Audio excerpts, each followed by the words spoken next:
Ok, podemos começar? Sim. Então, boa tarde a todos que estão aqui ao vivo, ou você que está vendo a gravação posterior. Hoje a gente vai falar de um filme, Shakespeare in Love. O filme é de 1998, você vê aqui até jornais da época, né? Ele, aliás, foi um tempo bem especial para o cinema, né? É da mesma época do mesmo período do Good Will Hunting, que foi traduzido como O Gênio Indomável, né? E a Insurreição do Star Trek, Jornada nas Estrelas, A Insurreição, que é outro filme da época também que, né, chamava bastante audiência. 98, provavelmente a maioria de vocês não estavam nem nascidos.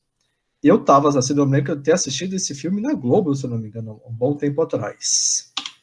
Então, sobre o que é esse filme? Ele fala sobre o grande autor William Shakespeare, dramaturgo William Shakespeare, que, enquanto jovem, está sem ideias para as suas peças, quase sem dinheiro, encontra uma mulher ideal, idealizada, no caso, no qual ela o inspira a escrever uma de suas mais famosas peças. Isso aí evoca muito a figura das musas inspiradoras, né? A ideia grega de musa inspiradora, são deusas, são deuses, qualquer coisa parecida, que de alguma forma que ajudam nas artes, né? São 8 no total, uma já dava na poesia, outra na escrita, esse tipo de coisa. Ganhou 7 Oscars, né? Nós temos melhor atriz no papel principal, melhor atriz coadjuvante, melhor writing screenplay, que é roteiro, direção de arte, de costume, que é de fantasia, de figurino, também o melhor com trilha sonora, certo? Aliás, isso aqui, eu tô falando só de Oscar, que você for ver, é muita coisa de verdade que ele chegou a ganhar na época também, né? Nós temos esse enorme elenco, tá aí o elenco até segurando, junto com a direção, segurando os Oscars. Tem umas questões, vamos lá. A maior parte do elenco é baseado em personagens históricos, né, como o próprio William Shakespeare, que o Joseph Fiennes fez, ou a Judi Dench como a Rainha Elizabeth I, o Ben Affleck como Ned Alley, Rupert Everett, que está como Christopher Kit Mallory, ou Geoffrey Rush como Philip Henslow. Todos esses personagens históricos, né? Alguns personagens eles não são exatamente históricos, são personagens de algumas peças que foram trazidos para o filme, mas como estou falando de personagem histórico, vou passar para a professora Sandra, que falará um pouco sobre a história dele. Vamos lá, Sandra. Boa tarde, então, quem está aqui chegando, né? Quem, como o Pedro falou, for assistir a gravação. Um bom dia, boa tarde, boa noite. Aqui nessa parte, minha tela foi? Está compartilhando? Tá sim. Tá. Então, aqui, o Pedro já apresentou, né, toda a parte dos Oscars, do filme fez um grande sucesso. Um dos motivos de termos escolhido ele, pelo alcance que o filme teve. Uma coisa que eu achei muito interessante nas pesquisas, ele teve um custo na época de 25 milhões, e nas primeiras semanas de bilheteria e durante um certo período, ele chegou a algo como 250 milhões de arrecadação. Então, um filme bem grandioso, né? Em elenco, em arrecadação, em bilheteria e tudo mais. Da parte histórica, para chegar nos personagens que o Pedro falou, a gente tem a Inglaterra, ela faz parte da chamada Grã-Bretanha, composta do País de Gales, da Escócia, essa parte amarela que aparece aí no mapa. Se a gente for chamar de Reino Unido, inclui um quarto país, que é a Irlanda do Norte. E toda essa região do Círculo Maior é chamado de Ilhas Britânicas, são ao todo 5.000 ilhas, sendo que essas duas que aparecem, né, tanto a Irlanda do Norte como a República da Irlanda, são as maiores. A época que a gente está dizendo isso, Londres, aqui na parte da Inglaterra, é que se localiza tanto o ambiente do filme, como todo o reinado da Elizabeth. Agora, quanto a Elizabeth, ela nasceu, né, em 7 de setembro de 1533, falece em 23 de março de 1603, Ela tem uma vida relativamente longa. Se a gente calcular, dão 69 anos. Para a época, isso é um feito, né? De reinado, ela teve 45 anos de reinado. É a primeira mulher a assumir, não a primeira, na verdade a segunda, porque a irmã dela teve um reinado breve um pouco antes. E como que é esse modelo do reinado dela? O que a gente precisa aí para fazer uma localização? Ela é filha do Henrique VIII, que aparece aqui à esquerda. O Henrique VIII, ele dá início a uma família chamada Tudor. E a família Tudor se encerra com a Elizabeth. Ela não se casa, ela é conhecida como a Rainha Virgem, e por não ter nenhum herdeiro direto, né, biológico, a linhagem vai passar para um primo de uma outra família Stuart. E como que chega essa família Tudor ao poder? Ela vem de uma longa sucessão de alguns conflitos. Um primeiro conflito externo, está aqui do lado esquerdo, foi a chamada Guerra dos 100 Anos, na verdade, 116 anos, quando o rei Eduardo da Inglaterra queria anexar a França. Os franceses reagiram, da longa disputa entre os dois, o resultado é que continuaram países independentes. Isso enfraqueceu a Inglaterra, e após 2 anos, terminou a guerra com a França, cada território continuou independente, houve uma disputa interna, chamada de Guerra das Duas Rosas. 30 anos de conflito interno, duas famílias muito poderosas, que como resultado juntaram as duas famílias. Henrique VII, da família Lancaster, da Rosa Vermelha, com Isabel ou Elizabeth, da família York, da Rosa Branca. O filho deles, que é o Henrique VIII. Esse Henrique VIII, que é o pai da Elizabeth. Um pouquinho bem rápido da parte de estrutura. Se fortalece o nacionalismo, após tantos conflitos, a parte de manufatura e economia vai ter um up. Mais à frente, a questão da revolução agrícola, a tradição têxtil e um problema religioso que se arrastou por um longo tempo, uma vez que o Henrique VIII mudou a religião oficial da Inglaterra. Era até uma das perguntas do quiz, né? A religião oficial da Inglaterra é a Igreja Anglicana, criada pelo Henrique VIII, com a aprovação do parlamento. Então esse é o ambiente que a gente vai encontrar o Shakespeare. Aí um pouquinho mais à frente, só para fazer uma referência rápida. A Elizabeth atual, ela não tem um parentesco direto com a Elizabeth I, que a gente está falando do filme. Mas se for procurar 10 gerações atrás e 400 anos atrás, há uma certa linhagem pelo lado da família Stuart. Então, quando alguém fala Elizabeth II, é mais uma homenagem e referência a Elizabeth I, e não uma linhagem ou parentesco direto. 10 gerações é muito tempo, né? E como que funciona hoje? Lá na época da primeira Elizabeth, era um absolutismo, ela tinha plenos poderes, mesmo com órgão de parlamento. Hoje existe um primeiro-ministro, o nome dele é Boris Johnson. A rainha, ela assume a chefia do Estado, enquanto o primeiro-ministro é o que de fato governa. E por quanto tempo fica um primeiro-ministro? O tempo que o parlamento, tendo uma maioria, fazendo uma indicação, mantenha esse primeiro-ministro no cargo. Então, não existe um tempo fixo.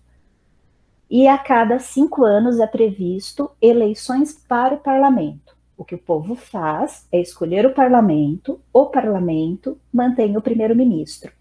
E onde entra aí a ideia da rainha? Ela convoca uma guerra, ou ela aprova algumas medidas, mas ela não interfere. Ela representa o país e não o governo. Voltando para Elizabeth I, né, que é o caso, e só para fechar essas questões, além da forma de monarquia constitucional que tem agora, a gente já conhece a forma de república, se fosse referir ao Brasil. E como podem ser os sistemas de governo? Eu posso ter um presidente, combinando com uma monarquia ou com uma república, e eu posso ter um parlamentarismo, que é um modelo anterior de um primeiro-ministro escolhido para governo. E como que eu posso ter os estados ou a representação? Eu posso ter um estado unitário, um exemplo seria a Suíça, ou uma federação, no caso o Brasil e os Estados Unidos. E os regimes de governo? eu posso ter tudo isso combinado num sistema de democracia, que é a participação, ou num sistema de ditadura. Essas questões a gente amplia num próximo vídeo, ou se ficar dúvida depois, é só fazer a pergunta, tá? Só para ter uma ideia dos países hoje e como eles estão localizados dentro desse contexto.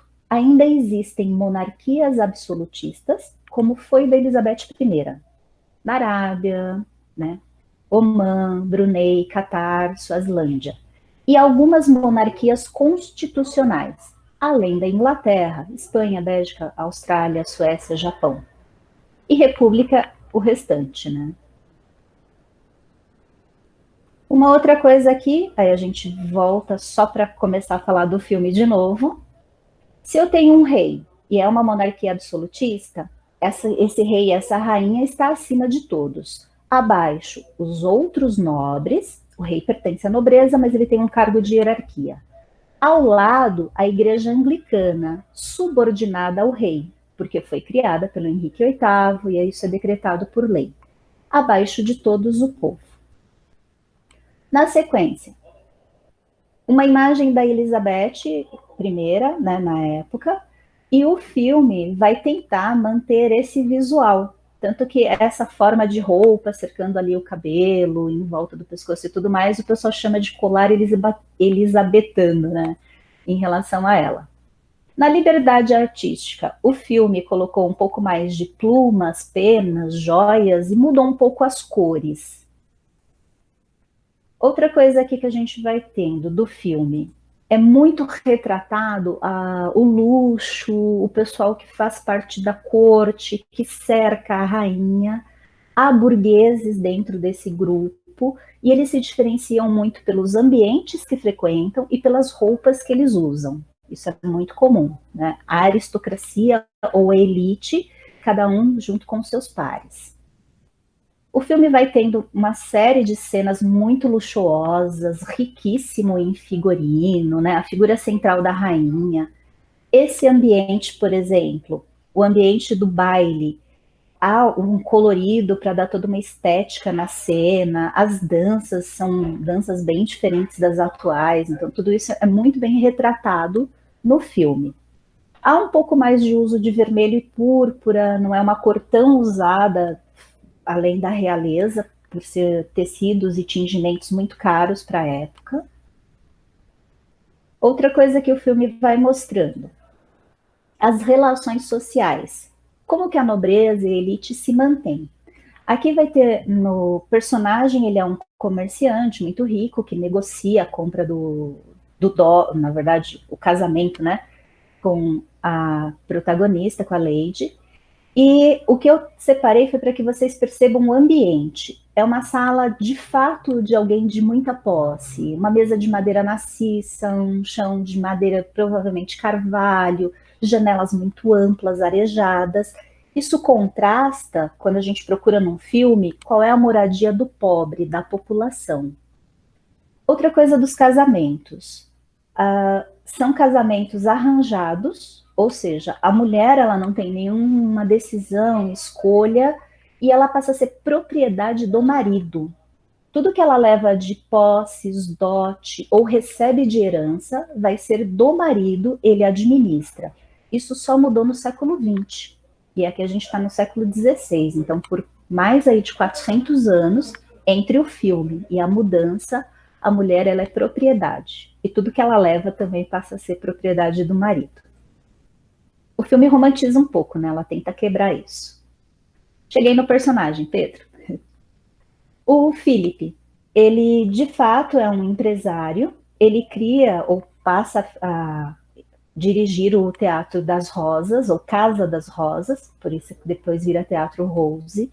Foi encontrado um diário onde ele anotava tudo, gastos, elenco, figurino, e isso é um achado arqueológico, na verdade um achado histórico muito importante, porque após a família da Elizabeth, acabou a dinastia com ela, vem uma segunda família Stuart, e depois da família Stuart, a Inglaterra entrou numa fase rápida de república.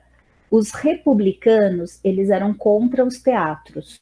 Eles destruíram muita coisa da época, fecharam e demoliram muitos prédios. Então, ter um documento dessa época e do Philip é muito importante para tentar resgatar a história.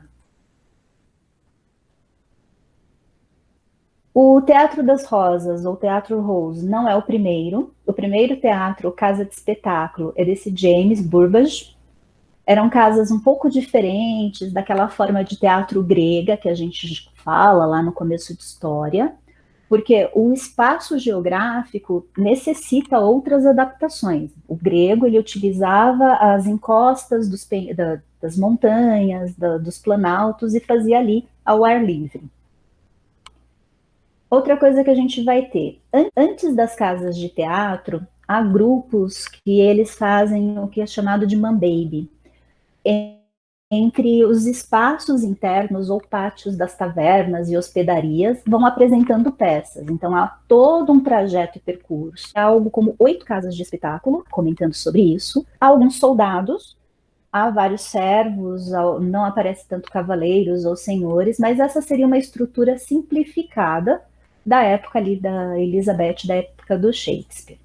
Como que isso está no visual? Para uma Londres de aproximadamente 300 mil habitantes, é uma Londres consideravelmente povoada, a força da polícia e dos soldados, ela é uma força permanente e incisiva. Não há essa questão do moderação, ou direitos civis, ou direitos humanos. A autoridade era a autoridade policial. Havia, sim, uma certa tolerância em relação a nobres e uma certa tolerância em relação aos artistas das companhias de teatro. Quando eles saíam a caráter ou saíam uniformizados, raramente eles eram presos. O filme vai mostrar um pouco disso quando o Philip é levado para saldar uma dívida. Então, esses homens que estão usando roupas escuras, eles são funcionários da rainha. Uma outra característica da época, a Elizabeth, ela fazia com que as pessoas usassem, os seus funcionários, roupas escuras ou em tons mais neutros. Quem usava colorido era ela, o destaque era ela. Então, os seus funcionários não tinham muita liberdade de escolha no figurino. Na sequência, só reforçando essa coisa da violência, o filme mostra uma cena de uma romantizada, é óbvio, não é um filme realista, é uma liberdade artística, né? E se fosse mesmo para a época, o Philip teria levado uma forma mais agressiva ali de interrogatório. Depois a gente vai tendo. Eu separei essa cena porque é pouco pobre no filme, não é o destaque. Se for perceber, tem um muro margeando a parte da água. Lembra, a gente está falando de ilhas, e aí há todo um caminho à volta do muro, onde a cidade se protege e se concentra. Os pobres também são romantizados, na real seriam pessoas muito mais magras, roupas muito mais gastas, mas por se tratar de um filme, e um filme com uma leitura artística, o pobre parece mais simpático aí. Mulheres trabalham muito, essa questão do mercado vai aparecendo. Aqui é a entrada do teatro. Ao fundo, à frente da entrada do teatro, algumas barracas. O filme está mais ou menos pegando o final do século XVI, quase século XVII. Havia muito comércio de rua, como a gente conhece hoje dos ambulantes, barracas, a parte da tenda, a proteção da mercadoria. E esse tipo de comércio de rua foi herdado após as cruzadas. Então, há mais ou menos ali uns 200 anos, a cidade renasce, o comércio de rua vai ganhando espaço, e a partir disso vão tendo as casas de espetáculo. Depois no filme, na sequência, uma cena de um local interno. Aqui é para contrastar com o luxo da corte. Percebam que há homens na cena, raramente você encontraria uma mulher numa taverna, né, num local de bar. Todos são iguais, todos colocam ali os seus anseios, as roupas são muito mais simples do que aquele ambiente de corte, de estética, até os copos são rústicos de madeira, o pão sobre a mesa, tem um escudo na parede, são ambientes pouco arejados e pouco iluminados. Observe que tem uma janela mais ao fundo à direita. Então, há aqui uma reconstrução histórica bem interessante do que provavelmente foi isso há 400 anos atrás, né? Na sequência, um outro personagem histórico, como o Pedro comentou, né? Eles vão fazer parte de companhias de teatro. Essas companhias são possíveis porque entra em cena financiadores. Os financiadores começaram na Itália e eles são chamados de mecenas.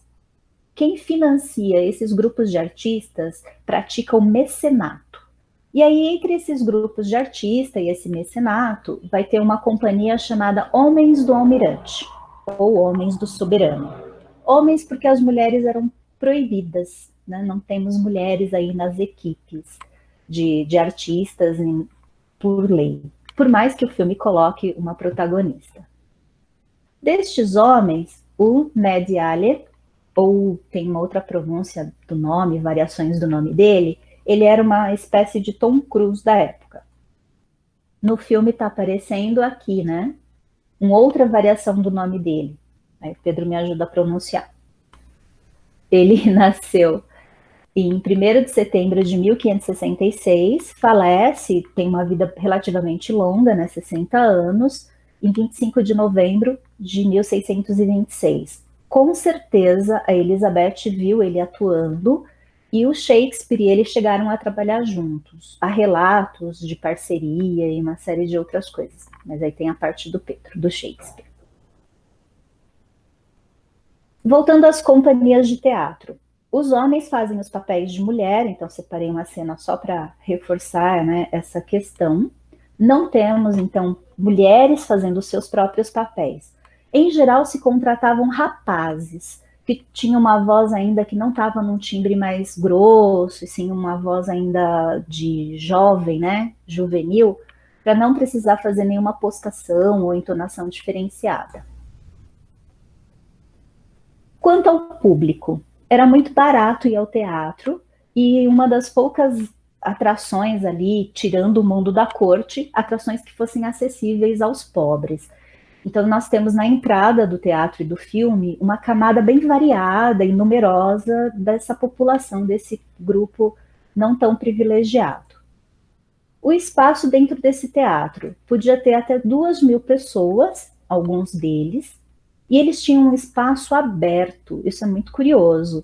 Nesse espaço aberto, por questões de iluminação, as peças eram encenadas apenas durante o dia. Se alguma cena tivesse referência a uma peça noturna ou um evento noturno, isso era incluído na narrativa ou na encenação. Aqui os pobres ficavam de pé, não há banheiro, não há bebedouro, circulavam ambulantes vendendo comida, amendoim, circulavam batedores de carteira e era um local bem aglomerado.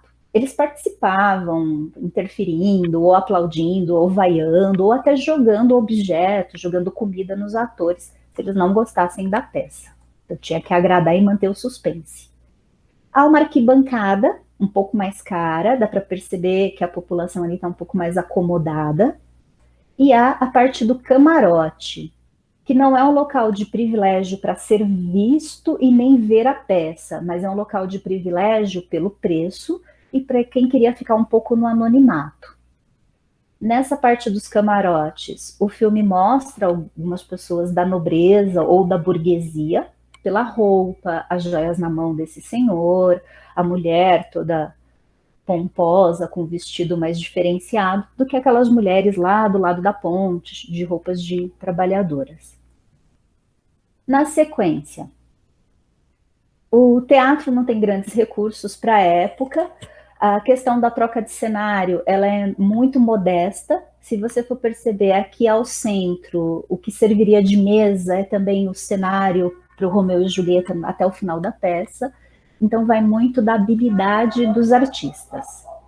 Lembrem que alguns participam de companhias e essas apresentações elas não duram muito tempo, em questão de dias. 3 a 4 dias já se trocavam as peças. Eles ensaiavam bastante para a peça ficar um tempo curto em duração. Depois a gente tem aqui aparece no teatro de forma muito discreta, coberta, e depois ela se revela, né, durante o filme, a rainha, a Elizabeth. Provavelmente isso tenha acontecido. Na prática, o teatro ia ao castelo, né? Ia até a rainha, e não a rainha saindo do seu local de conforto e privilégio. Mas não podemos descartar aí na liberdade artística que a rainha tenha de fato assistido uma das peças ou várias peças da sua época. Ela foi uma incentivadora muito grande das obras de arte. Aqui, só para reforçar, a protagonista faz parte da liberdade artística do diretor do Shakespeare in Love, não teríamos mulheres, e nem seria uma encenação de Romeu e Julieta nesse modelo. Sim, o diálogo, sim, toda a questão, né, de posicionamento, mas seriam dois homens atuando. E o Romeu e Julieta, ele vai acabar trazendo uma leitura também bem contemporânea do que ele foi feito na época, que é a questão do amor romântico, do amor que transcende a morte, do amor que tudo vence, mesmo não estando nesse mundo. E depois disso, para encerrar, eu separei a cena que o protagonista assina, né, William Shakespeare, para colocar a marca dele, e a assinatura do Shakespeare mesmo é muito próxima, é essa daqui que aparece na tela de vocês. Há muito de história, só que a gente combinou de fazer uma divisão, então vou deixar agora e passar a bola para o Pedro. Pedro, vou parar aqui, fique à vontade. É bom que a letra do... Eu me sinto um gênio vendo a letra do Shakespeare, porque a letra é tão ruim quanto essa assinatura, mas enfim. Obviamente é um filme, e obviamente ele tem um monte de coisas que são poéticas, né? Quem tiver interesse, há uma série, um reality show britânico chamado Surviving a Day in the Victorian Era.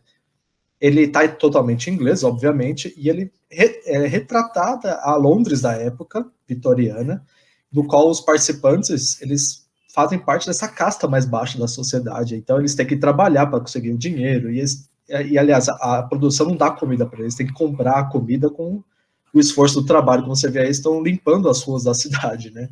É bem interessante que aí mostra, assim, uma era vitoriana bem fiel ao que era, né? Mas vamos lá conversar aqui. Deixa eu puxar meu slide. Vamos conversar sobre esse rapaz aqui. Quem foi William Shakespeare de verdade, né? Bem, primeiro, ele nasce dia 23 de abril de 1564, ele vai morrer no 23 de abril de 1616. Sim e não, e são datas aproximadas. A data da morte é certeza, certo? A data de nascimento é o seguinte: geralmente, na época, né? A época você batizava uma criança 2 ou 3 dias depois. Então, ele foi batizado dia 26.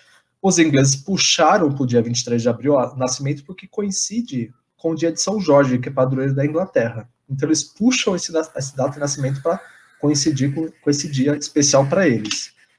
Ele é o terceiro filho, né, de John Shakespeare e Mary Arden. O pai dele é um luveiro, ele faz luvas. A Mary Arden é uma herdeira de terras. Né, ele vai se casar com Anne Hathaway. Aliás, tem uma atriz chamada Anne Hathaway, eu não lembro com quem que ela casou, não lembro o nome do marido dela, e o marido dela é a cara do Shakespeare, inclusive, e ela é a cara da própria Anne Hathaway. Ele tem alguns filhos, né, como você vê aqui, a maioria, acho que coisa da época, né, nem todos sobreviveram, tanto é que um dos filhos dele chama-se Hamlet, é o nome que, aliás, ele vai usar numa das peças, né, no caso da Hamnet, mas Hamlet também é uma forma dinamarquesa desse nome. E quem eu estou falando exatamente? William Shakespeare, ele é conhecido mais por suas peças, mas ele foi um ator também, foi um poeta, foi um dramaturgo, criou mais de 5.000 palavras da língua inglesa, usando questões de sufixo, prefixo, ele transformava algumas palavras que eram substantivos em verbos, esse tipo de coisa. Durante a época de temporadas, ele criava suas peças. Durante a Peste Negra, ele escrevia sonetos, que a gente vai conversar um pouco mais sobre isso. Entre as peças nós temos as tragédias históricas e comédias. Tecnicamente, há outras formas de você colocar isso, né? Tem gente que acredita em mais categorias, mas essa aqui é a forma mais comum, né, de colocar. Vamos seguir aqui. Tá no lugar errado.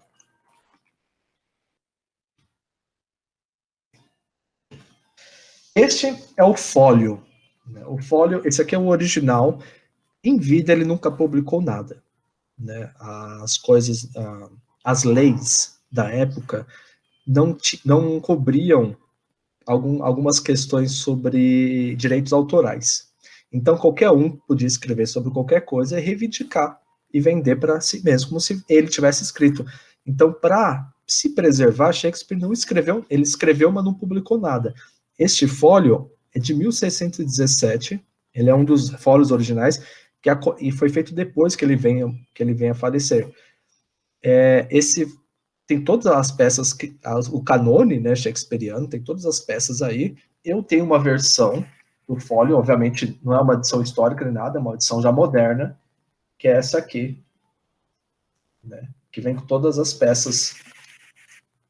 Tá em inglês, porque em português é um absurdo, né, de valor isso aqui. Vamos continuar aqui. Por que se lê Shakespeare? Shakespeare é um dos pilares da literatura, né? Junto com esse aqui do meio, esse aqui do meio é o Cervantes, né? Miguel de Cervantes, que vai escrever o Don Quixote de la Mancha. O terceiro é o Dante Alighieri, que escreve o Inferno de Dante. E esses três, por que são considerados pilares da literatura? Eles moldam o pensamento ocidental, né? Assim como outros que, aliás, vou deixar até uma crítica aqui.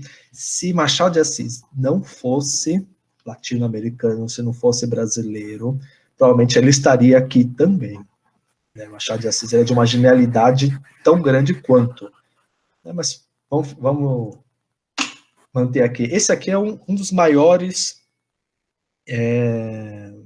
críticos literários da nossa época, Harold Bloom. Ele é um o que se chama de bardólatra, né? Uma pessoa que admira o Shakespeare de forma absurda, e ele escreveu sobre Shakespeare, inclusive. Ele acredita que Shakespeare ajuda a formar a noção de indivíduo no Ocidente, né? Para você ver a importância que se tem, né? Tanto é que tem essa pequena questão dela aqui, que Shakespeare não vai nos tornar melhor, não vai nos tornar pior, mas ele pode nos ensinar a nos ouvir quando nós falamos conosco, né, com nós mesmos. Ele pode ensinar como nós aceitamos as mudanças em nós e nos outros. E às vezes, até de uma forma final de mudança. Ler Shakespeare é ler um clássico, né, e clássicos, eles não envelhecem, né? Eu vou falar até mais sobre isso depois.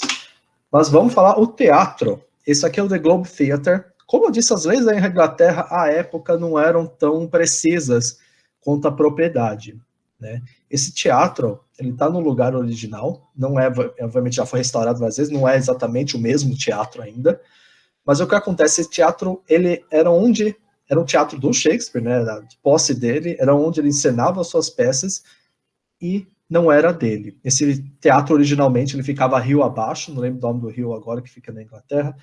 Ele ficava rio abaixo, ele pertencia a uma outra companhia de teatro. Essa companhia saiu de férias. Ele pegou a companhia dele, desmontou o teatro e levou o rio acima, onde ele montou novamente. E até então não havia lei para isso. E é assim que ele ganhou um teatro, é assim que ele construiu um teatro, roubando o teatro dos outros.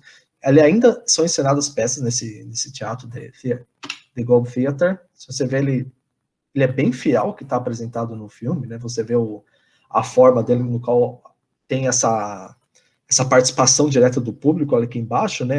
E a parte de cima, os camarotes destinados às pessoas com mais dinheiro, né? E quando se fala de Shakespeare, se fala de como ele escrevia. Ele escrevia usando uma técnica chamada iambic pentameter, o pentâmetro iâmbico.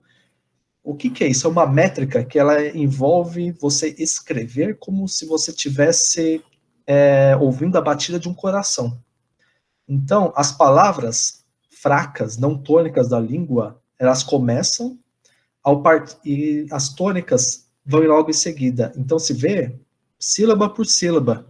E assim você conta 1, 2, 3, 4, 5, 6, 7, 8, 9, 10. Total de verso por 10 sílabas. Então, por exemplo, aqui se leria lido da seguinte forma: When I do count the clock that tells the time. Isso no soneto 12. E se você ver até na prosa, né, no caso da peça, do Hamlet, é a mesma forma. Oh, that's too solid, flesh would melt. Então, algumas coisas interessantes, por exemplo, por isso, muito por que se criou palavras, né? Por que se colocou coisas, né, a mais, e se alterou palavras para poder encaixar nesse âmbito, né, nesse pentâmetro iâmico.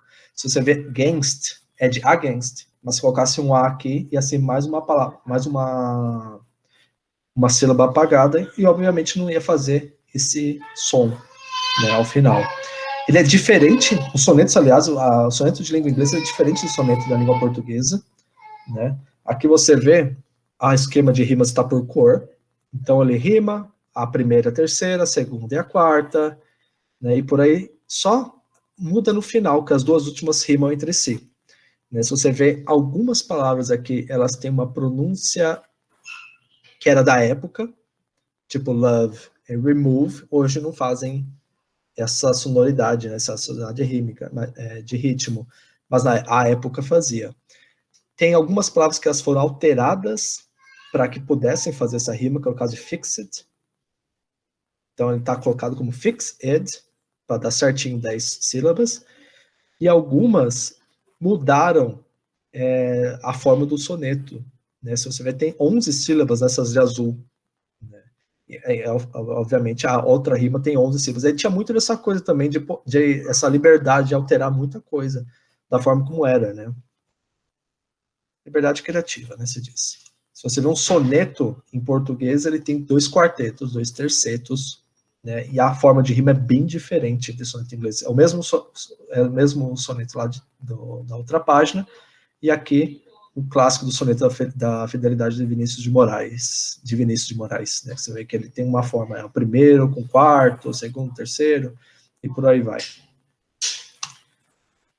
Ok, o que, além do soneto, que era só escrito na época da Peste Negra, foi escrito durante a época da Peste Negra, nós temos, da forma mais tradicional, 3 formas de peças. Nós temos tragédias, comédias e peças históricas, certo? As tragédias são as mais conhecidas, elas vêm muito da influência grega, né? São personagens que se matam, personagens que se mutilam, ou que matam um aos outros, lembrando que Hamlet, todo mundo morre menos uma pessoa, só Horácio, que é o amigo que fica vivo, Otelo mata Desdémona enforcada, Macbeth, esqueci o nome do cara aqui, mas mata o rei, Romeu e Julieta, enfim, eles se matam uma pessoa no meio do caminho, Romeu mata um cara no meio do caminho, esse tipo de coisa. Temos as comédias morrem menos pessoas, tá? Fiquem calmos. Algumas morrem pessoas, como o caso da Tempestade, mas elas morrem bem menos pessoas do que as tragédias. E históricas. Por que históricas? A professora Sandra estava até falando sobre isso. Temos a questão de mecenato, né? A rainha pessoalmente pagava os Merrymen, que é essa trupe do Shakespeare, para encenar peças. Então ele encenava, criava peças baseadas em pessoas que eram da dinastia dela, o Henrique VIII, o Ricardo III. Algumas pessoas ainda separam as peças romanas, que é o caso de Júlio César, das peças britânicas, né, que foram essas pagas. Ele também não tinha medo de alterar as peças, né? Se você vê Hamlet, quando ele fala mal dos dinamarqueses, quando a rainha da Dinamarca vai assistir, ele corta essa rainha da Dinamarca, não. É uma prima do rei, que ela é dinamarquesa, ele corta essa parte para que ela não se sinta ofendida, esse tipo de coisa, então ele alterava muitas coisas, e é muito engraçado. Até hoje, dificilmente alguém pega uma peça dessa inteira e não mutila, porque você vê um Hamlet demora umas 4 horas para ser colocado inteiro, né, dentro de um teatro. Então as pessoas mutilam muitas partes, e ele mesmo fazia isso, né, é uma coisa comum. Ok. Nós temos 410 filmes e versões de TV das peças de William Shakespeare, fazendo o autor mais filmado em qualquer língua, né? Se você vê na Movie Database, temos 1.500 filmes, né? Incluindo alguns que estão sob produção ainda, que não foram lançados. O primeiro é de 1899, que é o King John. Então, é muito filme. Inclusive, tem algumas coisas muito interessantes. Temos um diretor chamado Akira Kurosawa, um diretor magnífico, um diretor japonês, e ele fez as suas versões. Ele é um apaixonado por Shakespeare, ele fez as suas versões. Né? Então, ele fez um filme chamado Throne of Blood, que é a mesma história de Macbeth, The Bad Sleep Well, a ideia dos maus dormem bem, que é a mesma história de Hamlet, e Ran, que é o mais recente, que é baseado em King Lear. Aliás, esse filme, Ran, é uma obra-prima que merece ser assistida.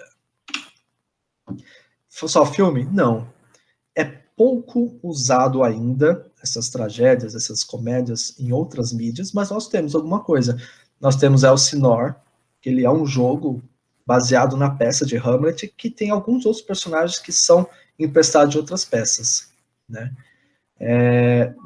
No caso, você controla talvez a personagem mais apagada de todas as peças de Shakespeare, que era Ophelia, né, que seria uma namorada, uma prometida de Hamlet, e que ela consegue voltar ao passado e tentar impedir menos mortes o possível. E, logicamente, já vai descobrindo que, aos poucos, vai descobrindo que é impossível. Todo mundo praticamente morre sempre.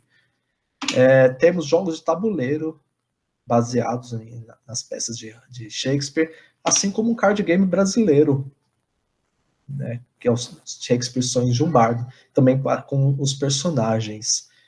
Só isso? Não. Como é literatura clássica? O que é uma literatura clássica? É uma literatura que você lê, relê, e ela faz sentido. Não importa quanto tempo passe, quantas vezes você irá lê-la, ela ainda faz sentido na sua cabeça. Toda vez que você lê, você descobre algo novo. Né? E por que se fala, por que se descobre algo novo? Por que se fala isso? Os personagens, as coisas são colocadas de tal forma que sempre, em qualquer lugar do mundo, são representadas. São coisas que representam a nossa vida. São peças sobre vingança, sobre amores que dão errado, né? Obviamente, o amor shakespeariano não é um amor que nós conhecemos no século XXI. Lembrando que Romeu e Julieta, aliás, até a professora Sandra pode falar melhor sobre isso do que eu, não dá para cometer o erro de ver com uma visão anacronista das coisas, né? Ele é um vitoriano, então ele vê o amor de uma forma completamente ridícula quando você vê filmes com peças que nem A Megera Domada, no qual ele tem que domar uma mulher para conseguir casar com ela. Romeu e Julieta não é bem uma história de amor, é uma história sobre poder, né? Afinal, eles se conhecem numa quinta-feira, todo mundo tá morto. Não, se conhecem no domingo e na quinta-feira tá todo mundo morto, né? Isso não é uma história de amor, né? Mas ele traz coisas tão importantes que qualquer um consegue se identificar. Por isso que, se você pensa, o pensamento oriental, asiático no caso, né, japonês, ele é tão diferente do nosso, em muitos quesitos, mas mesmo assim, um diretor japonês olha e fala, não, é igual o que nós pensamos. Então, ele consegue se adequar, essa narrativa ela se adequa a muitas coisas. Tanto é que essas histórias são fáceis de ser transpostas para outras questões. Se você vê Hamlet, por exemplo, um jovem cujo pai é morto, o tio toma o trono no lugar e ele busca vingança junto de seus amigos, nada mais é do que o Rei Leão, né? Fica a crítica à Disney. Toda vez que aparece a Disney eu tenho que criticar, me desculpem.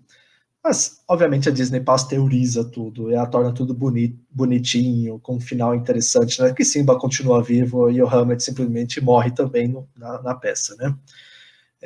Aliás, é muito engraçado, os dois amigos de Hamlet, que é Guildenstern e Rosencrantz, eles são adaptados como Timão e Pumba, só que na peça os dois são enforcados a pedido do Hamlet com uma frieza absurda, né?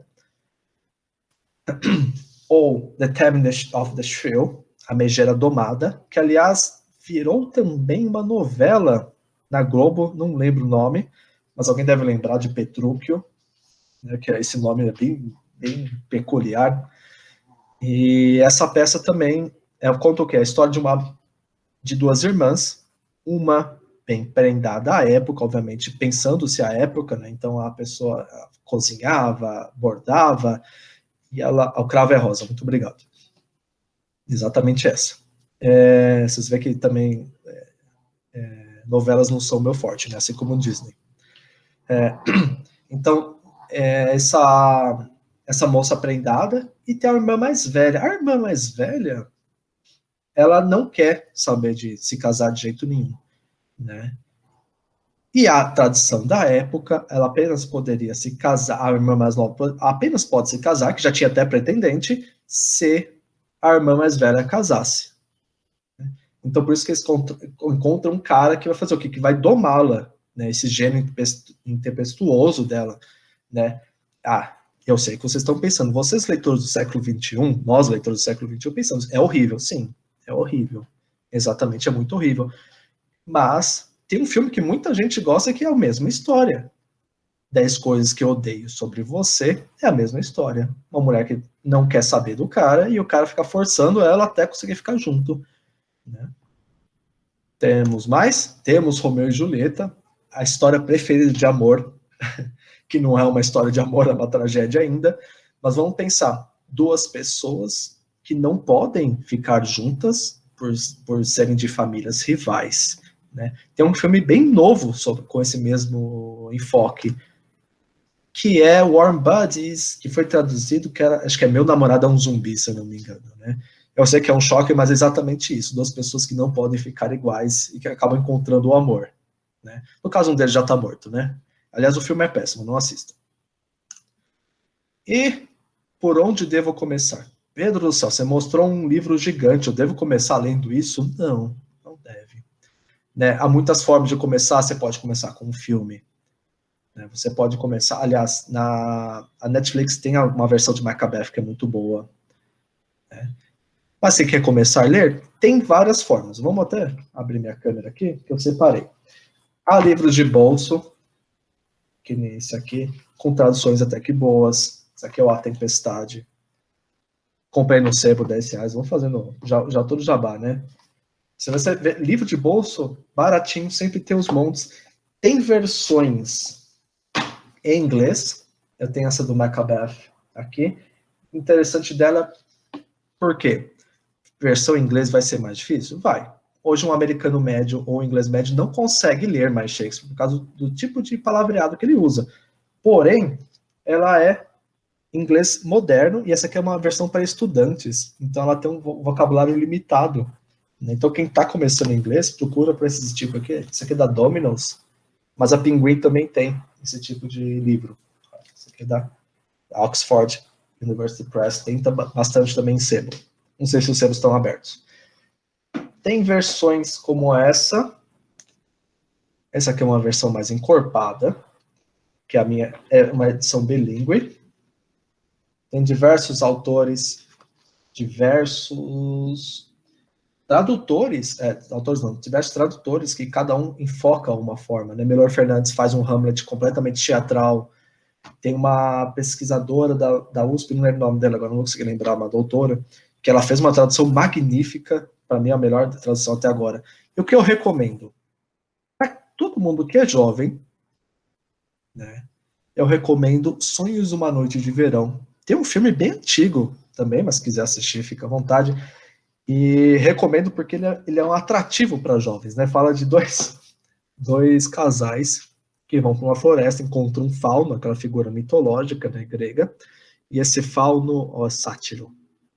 Sátiro é o grego, se não me engano, fauno é a versão romana. Então encontram um sátiro, e esse sátiro encanta os casais e eles acabam fazendo uma troca de casais. Então o A vai com o B, e o B vai com o A, e por aí vai. Né? E é muito bom, né? Alguém até colocou no chat que é muito bom, né? Este é um bom começo, porque eu, por enquanto, todos os alunos que eu indiquei, todos gostaram desse aqui. Romeu e Julieta, obviamente, Você pode ler como uma peça romântica, o tio aqui não vai brigar, sem problema nenhum. E Hamlet, né, que é uma vingança terrível, é morto para tudo que é lado, e é de uma frieza, né, absurda. Né? Se você já viu O Rei Leão e chorou, prepare-se para ficar chocado com Hamlet. E, da minha parte, é isso. Né? Sandra? Oi, voltei. Pode falar. Não, acho que de história sempre tem muito, né? Não queria aprofundar na parte política para chegar algumas coisas da enquete, por que a Elizabeth não se casou, não comentei aqui, mas creio que alguns deles saibam. Então, o filme, a nossa ideia sempre foi despertar o interesse deles, né? Nesse bate-papo, eu acho que agora é o espaço deles. Vocês têm perguntas? Bonitinhos?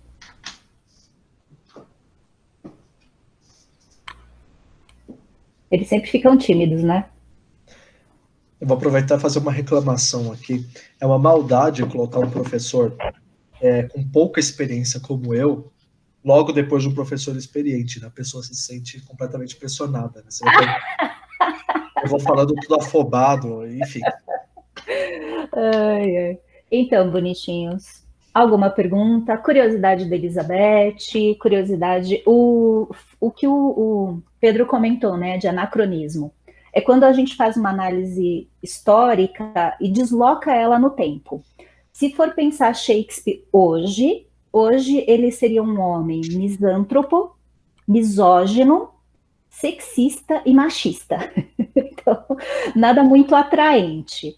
Mas tem que se pensar ele há 400 anos atrás, o que tinha de regra, qual era o papel da mulher, né? Esqueceu o Então, antissemita, o Mercador de Veneza. Antissemita ainda, assim. É engraçado pensar isso. A Inglaterra já não tinha judeus há muito tempo. Daí eles foram expulsos da Inglaterra. Ele nunca viu um judeu na vida dele, mas ainda faz uma peça antissemita. Ele consegue. É mais ou menos uma memória coletiva, né? Que vai ficando do estranho, do outro, e aí isso é incorporado na parte cultural. Então, não dá para olhar o Shakespeare por esses valores atuais do século XXI, do espaço da mulher, da questão da equidade, porque na época não era. O fato da Elizabeth ter sido rainha não alterou em nada a situação das mulheres. E por isso que ela não se casou. Se ela tivesse se casado, ela passaria a ser propriedade do marido. Não importa que ela foi filha do Henrique VIII. Ela chegou a fazer várias alianças, ter alguns pretendentes ali muito interessantes, mas era só promessa. Promessa que manteria o reino em flerte com os pretendentes, né? Ela foi muito habilidosa. Eu acho que é isso, Pedro. Caso eles queiram depois fazer pergunta, ou como vai ficar no YouTube, deixar perguntas nos comentários, a gente fica à disposição. Ok. Tudo bem. Alguém, bonitinhos, querem pelo menos pelo chat, ou dar um tchau?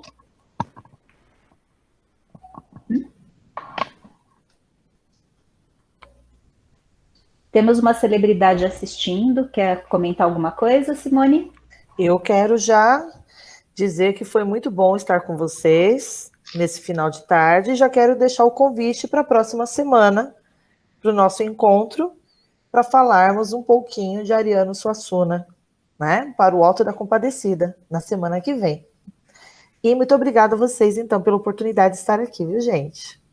Tchau, tchau. Tchau, tchau, muito obrigada. E o Alto da Compadecida, Suassuna, comédia, é tudo de bom e muita qualidade. Quem sabe Suassuna um dia vai estar ali do lado do Panteão com Machado de Assis, né? Bem provável, né? É isso. Então a gente vai dando tchau para vocês. Tchau, tchau, gente. Muito obrigado. Tchau, tchau. Obrigado, Pro.